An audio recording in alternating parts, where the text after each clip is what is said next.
Reporters TV ન્યૂઝમાં આપનું સ્વાગત છે। દક્ષિણ ગુજરાતના આદિજાતિ વિસ્તારોમાં વિકાસની હારમાળા મુખ્યમંત્રી ભૂપેન્દ્ર પટેલના હસ્તે તાપી કરજણ લિંક ઉદ્વહન સિંચાઈ યોજનાનું કરાયું લોકાર્પણ। મુખ્યમંત્રી ભૂપેન્દ્ર પટેલે દક્ષિણ ગુજરાતના આદિવાસી બાહુલ્ય ધરાવતા વિસ્તારોમાં કૃષિ અને સિંચાઈ ક્ષેત્રે ક્રાંતિકારી પહેલ કરતા ઉકાઈ જળાશય આધારિત તાપી કરજણ લિંક પાઇપલાઇન ઉદ્વહન સિંચાઈ યોજનાનું લોકાર્પણ કર્યું છે। સુરત જિલ્લાના ઉમરપાડા અને નર્મદાના ડેડિયાપાડા તાલુકાના 73 જેટલા ગામોની 53,750 એકર જમીનને આવરી લેતી આ મહત્વકાંક્ષી યોજના ₹651.08 કરોડના ખર્ચે સાકાર થઈ છે। આ ઉપરાંત મુખ્યમંત્રીએ ₹208.51 કરોડના ખર્ચે આકાર પામનારી આ યોજનાના વિસ્તરણ કાર્યનું ખાતમુહૂર્ત પણ કર્યું હતું, જેના પૂર્ણ થવાથી ઉમરપાડાના વધુ 29 ગામોની 19,000થી વધુ એકર જમીનને સિંચાઈના પાણીનો લાભ મળતો થશે।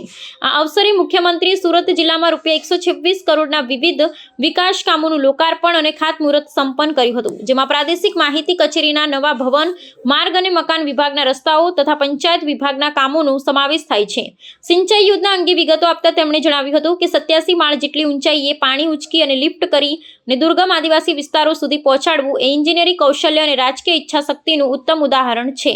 આ પરિયોજના નળ સે જળ બાદ હવે ખેતર સુધી જળ પહોંચાડવામાં રાજ્ય સરકારના સંકલ્પને ચરિતાર્થ કરે છે, જેનાથી ડુંગરાળ વિસ્તારના ખેડૂતો હવે 12 માસ પાક લઈ જઈ શકશે અને આર્થિક રીતે સદ્ધર થશે। વિકસિત ભારત એક્ટ 2047ના સંકલ્પને સાકાર કરવા વિકસિત ગુજરાતના નિર્માણનું આહ્વાન કરતા મુખ્યમંત્રીએ વડાપ્રધાન દ્વારા જાહેર કરાયેલા ₹2 લાખ કરોડની જનજાતીય કલ્યાણ યોજનાના વિશેષ ઉલ્લેખ કર્યો હતો। તેમણે ઉમેર્યું હતું કે અંબાજીથી ઉમરગામ સુધીના આદિવાસી પટ્ટામાં શિક્ષણ, આરોગ્ય અને માળખાગત સુવિધાઓનો વ્યાપ વધારવામાં આવ્યો છે। આ પ્રસંગે ઉપસ્થિત આદિજાતિ વિકાસ મંત્રી અને પાણી પુરવઠા મંત્રીએ જણાવ્યું હતું કે ભૂતકાળમાં જે વિસ્તારો માત્ર નસીબના ભરોસે હતા, ત્યાં હવે આધુનિક તકનીકના માધ્યમથી પાણી પહોંચાડી અને આદિવાસી ખેડૂતોના આર્થિક ઉત્થાન અને ઉજ્જવળ ભવિષ્યનો માર્ગ મોકળો કરવામાં આવ્યો છે।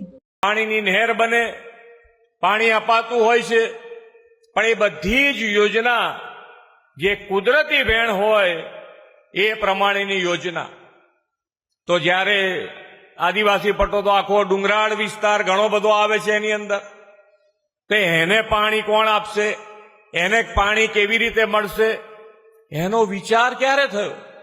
એનો વિચાર પણ માનનીય વડાપ્રધાન શ્રી નરેન્દ્રભાઈ મોદીને આવ્યો અને આજે આપણી વચમાં આજે યોજનાઓ બની છે।